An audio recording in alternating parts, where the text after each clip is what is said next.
And now, a bonus show from the Trust Signals podcast.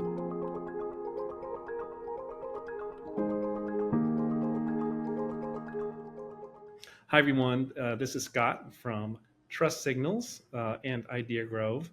This is the first episode of the Trust Signals podcast in which we are interviewing a guest. And I'm very excited for our first guest to be Dr. Jonathan Thorp, who's the Chief Learning Officer of Quantum Connections. Welcome, Jonathan. Hey, Scott. Good morning. So let me tell you guys a little bit about Quantum Connections. Really interesting story. Goes back to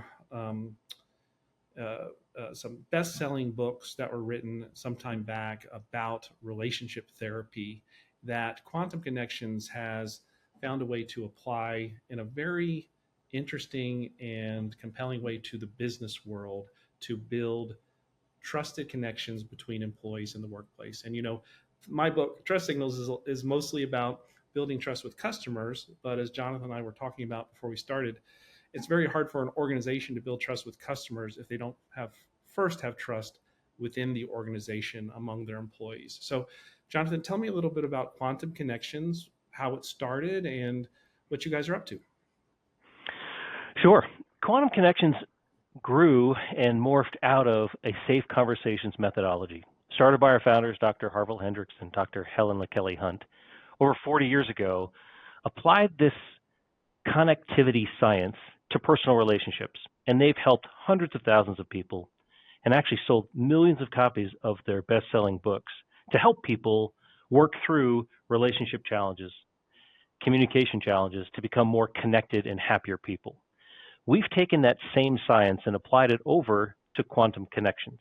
And now Quantum Connections Charter is to continue that great work on the personnel side, but also apply it in the business world and help organizations and corporations learn these same kinds of lessons and actually help them grow and develop their culture to be stronger, more connected, and more effective. What is a safe conversation? What does that mean? Great question. Safe conversations, as we define it, is really a two-way verbal exchange that's built to support the transfer of both ideas and emotions, and done in a way that really promotes validation and empathy at the same time. So can you give me an example? Sure. There are a number of conversations, either on the personal side of a person's life or on the work side or the business side of their life, that they might be reluctant to have because they anticipate a reaction from someone else. Either someone will be unwilling to listen, or their response will be negative, rejection, and they'll actually be perhaps punished for even speaking up or suggesting an idea. Well, Jonathan, talk a little bit more about the relationship between psychological safety within a workplace and building trust within a workplace. I think it's an excellent question, Scott. I think we're asked that same question a lot. Clients want to build both at the same time, and so that they can get the most value out of the program, we talk about both. Now, principally, our 4 tools are installed to develop psychological safety. And psychological safety is really, for me, described as kind of a subconscious reaction to the environment. And it's kind of a spontaneous perception. And do I feel comfort here? And do I feel willing to speak up and recognize that certain things exist? So for me, psychological safety is really a precondition to feel and to recognize an issue. Trust, on the other hand, similar, but trust is more of a conscious, cognitive construction in the brain where I actually look back at all of the experiences and the histories of how people have reacted and behaved. And now how predictable and reliable is their reaction going to be for me? And if I feel trust in how that reaction is anticipated, then I'm more willing to act. And so if psychological safety sets up feeling and recognition, in my opinion, trust really sets up action. And if I feel both, then I'm going to be in a much safer place to act and behave authentically in a workplace. Right. Yeah, that makes perfect sense. I'm thinking about if I'm, I guess the who you would offer Quantum Connections or the Connecting at Work program with that Quantum Connections offers. People that run HR departments, that run people within an organization, would want to learn more about this. What if you're talking to an HR department or HR VP and like, gosh, we got all kinds of training. We got training on this and that, and training on processes, training on the products we sell, DEI training. We've got training coming out the ears, and so what? Why should I take on more training? I think it's a reasonable reaction because in today's world, we're all spending money on training. We probably already have dollars and budgets committed to certain projects, and we don't want to cut our losses midstream. To that question, I would say it's not just an HR audience that I would want to engage. It's HR, it's DEI, it's the talent team, it's leadership development, it's the efficiency people, it's the training people, it's the recruiting people, it's anybody that's out there interacting with people and trying to win more effective influence. And to them, I would say you're probably investing a lot of money and effort right now to remedy and address a lot of second order effects.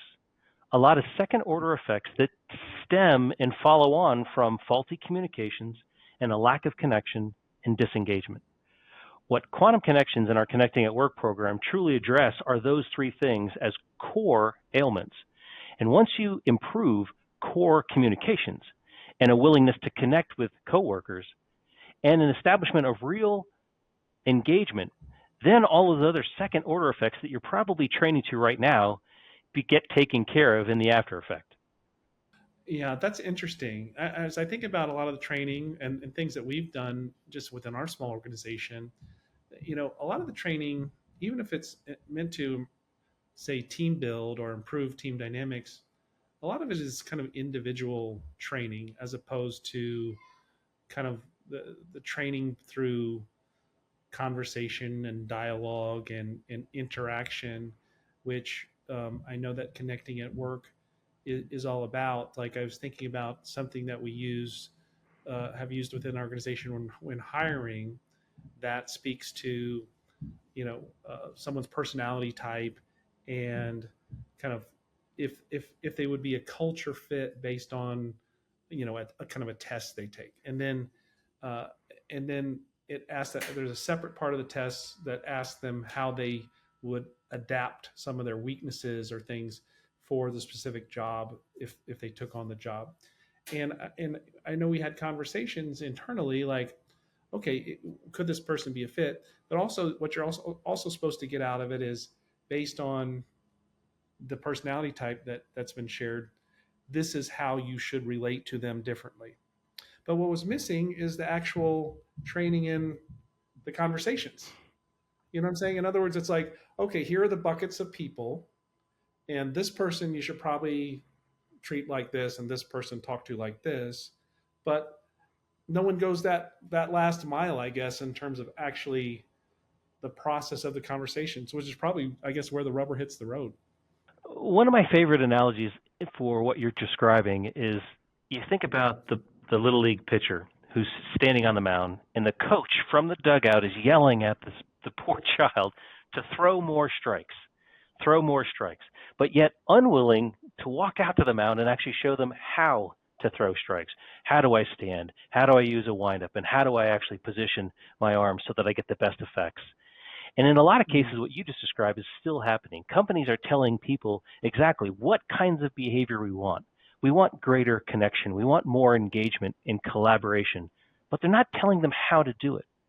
And what I love about Connecting at Work is we actually go through the skills to do exactly that. How do I better connect, communicate, and engage with other employees so I build a more effective team? One of the most fundamental aspects of that is, what do I do when I'm faced with difference? Because in too many cases, when two people bump into difference, they use that as a departure point. And they say, well, we are different. We're not going to be able to connect or relate. And so we'll just decide to be different, and they walk in opposite directions. What we try to coach is an acceptance of difference and recognize how important difference truly is. It's a strengthening force that actually makes us more widely competent and capable if we add a greater variety of talents and differences.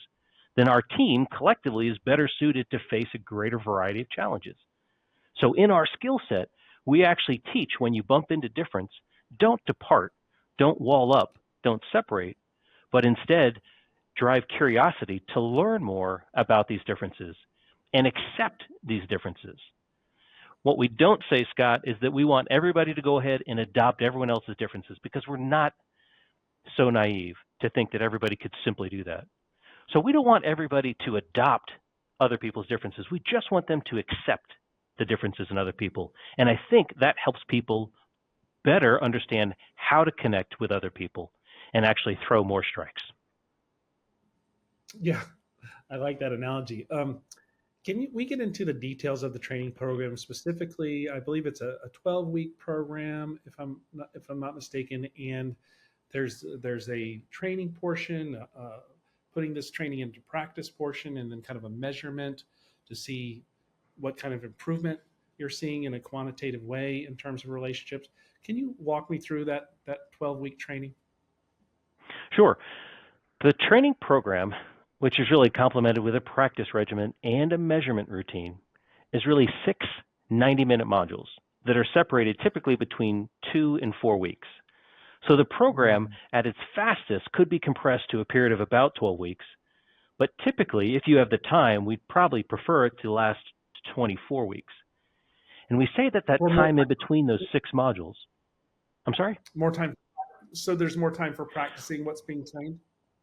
So there's more time to practice and digest and kind of adopt some of these new practices and routines, because in each of our 6 modules, we're actually going to supply you with a new set of skills and a new set of ideas.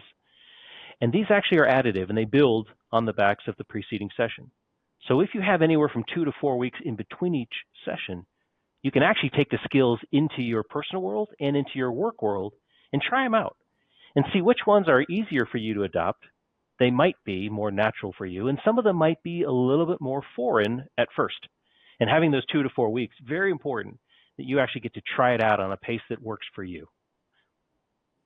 Would it be fair to say, the 4 weeks versus the 2 weeks between sessions is probably even more valuable, let's say, a large organization than a small one, because of all that? I think so. I think as the scale increases, your opportunities also increase.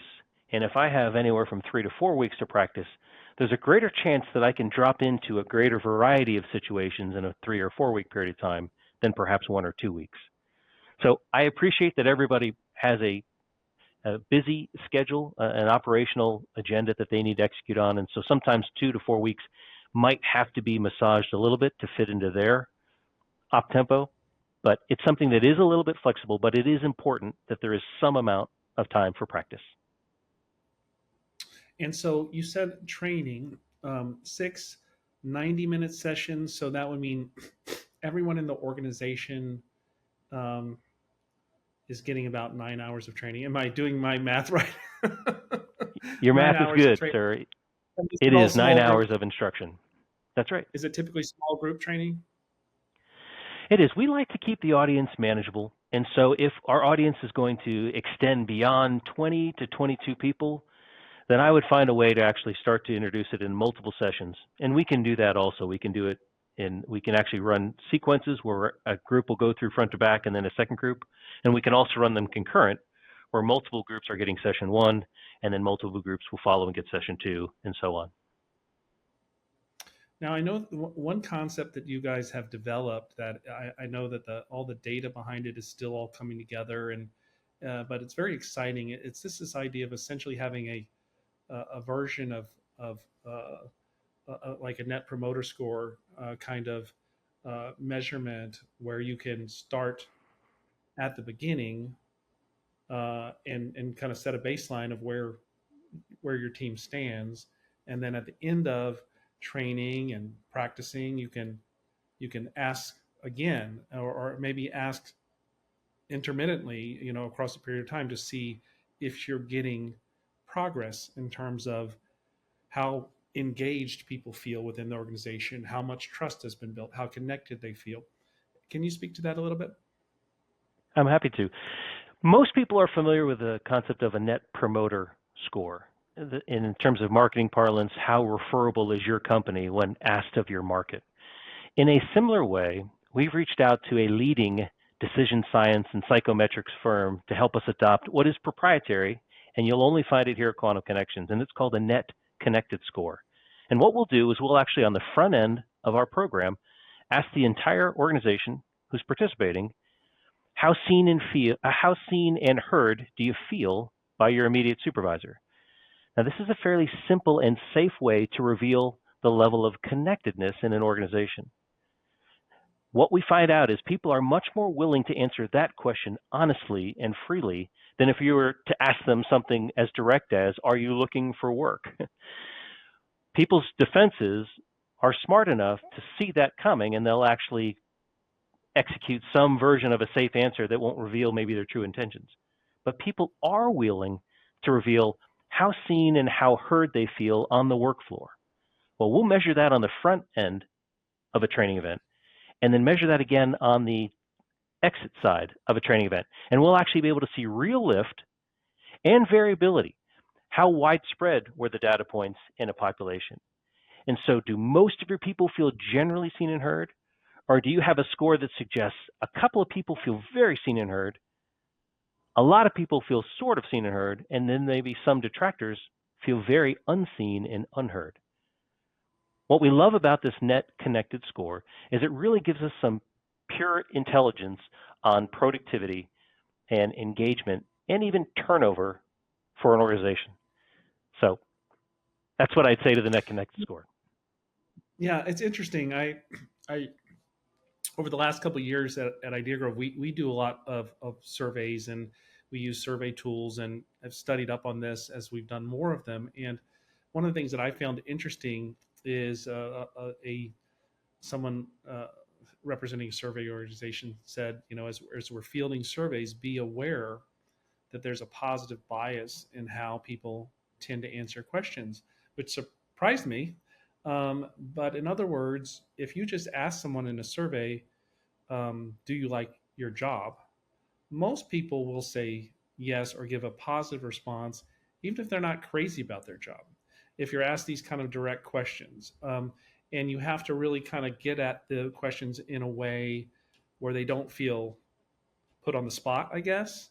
So it sounds like this kind of approach, maybe lets them think about, and it's on a scale as well, right? So lets them think about, okay, it's specific enough that I'm not answering a question that do I like my job. It's making me think about my relationships on the job, and which is a little different. It is a little different, and thankfully so. And without that difference, we probably wouldn't get as good, as valid data.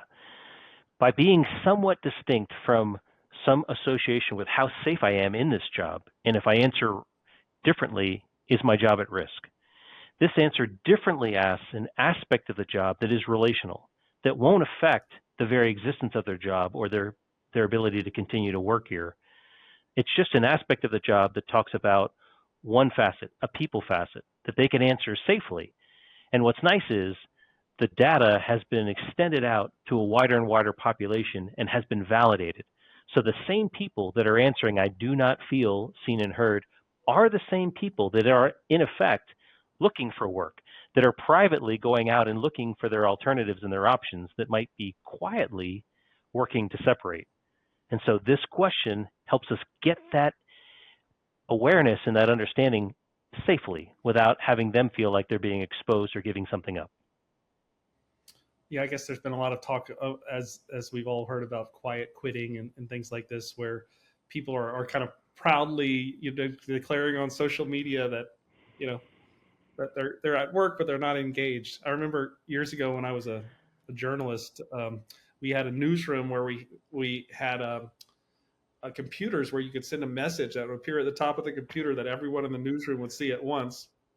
And there was a reporter who was kind of known for not having the best attitude, and he came, and someone right before he came back from lunch to sit at his desk, someone ran up to his desk and sent a message from his computer, and there was a little delay, so it appeared on everyone's terminal in the newsroom just as he sat down, and the message said, The message said, "I am back in the office, but I will not work." Oh and, no, did he and survive from that? well, it kind of was his brand. So I guess in newsrooms, they're used to having some fairly cantankerous characters, but it does speak to this whole thing that has become in vogue of almost wearing it as a badge of honor that yeah, I'm intentionally not going to be fully engaged in my workplace. Uh, Disengagement, the levels of disengagement haven't been higher in at least 10 years, and in some cases longer than that. Record high levels of disengagement. And you have to imagine that this focus on remote work is contributing in some ways because people don't know how to remain connected through a virtual connection. It's tough. It's one of the things we address in our program, and we're realistic enough to know that, hey, that is probably a reality for work going forward in this country and probably around the world. Interesting.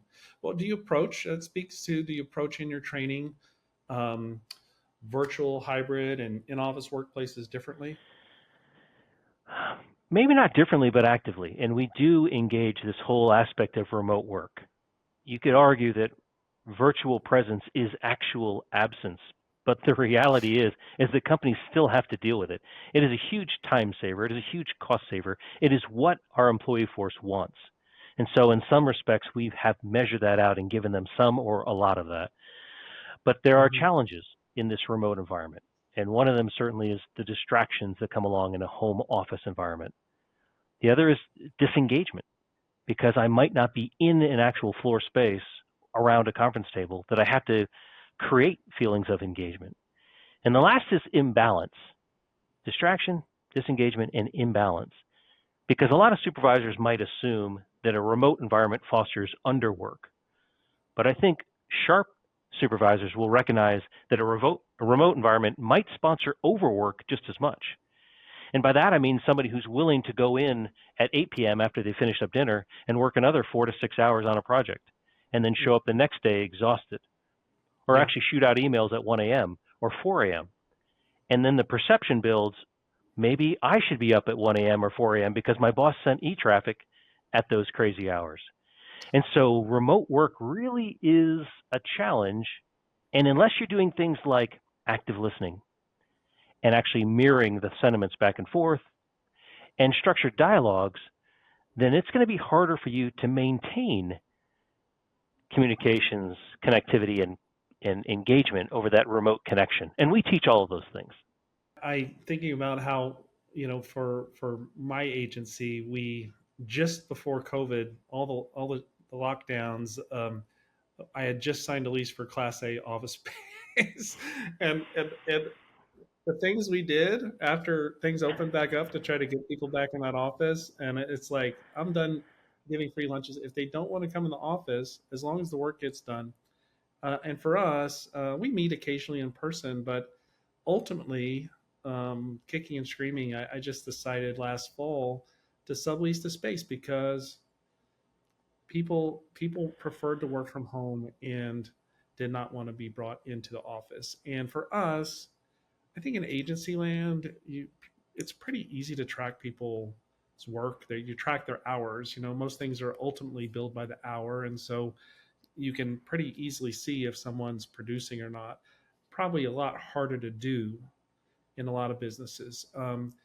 And to your point about working at all hours and things like that, I think more employers are, to me, I seem more concerned about in a lot of businesses, are people working enough? Are they working at all? Are they going to the movies?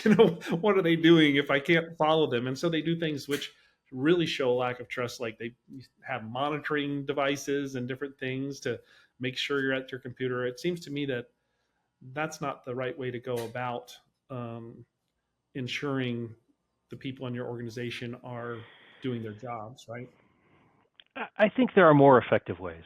And what you Yeah. mentioned is happening, monitoring systems or check-in meetings, a Monday at 8 a.m. and a Friday at 4 p.m. check-in meetings that are hugely inconvenient to productive people. But Mhm. what we're really talking about is a lack of trust. And if you want to mince words, you could just say that probably trust is not maintained in those environments. And so what a supervisor might consider doing is laying out exactly what the expectation is. And sometimes the expectation is just results. And if you get the results done, I don't really care if it takes you 35 hours a week or 75 hours a week. I want results from you. Another situation could be different, and it might be important for me to actually see you exercise 60 hours of keystroking or some kind of participation in the office.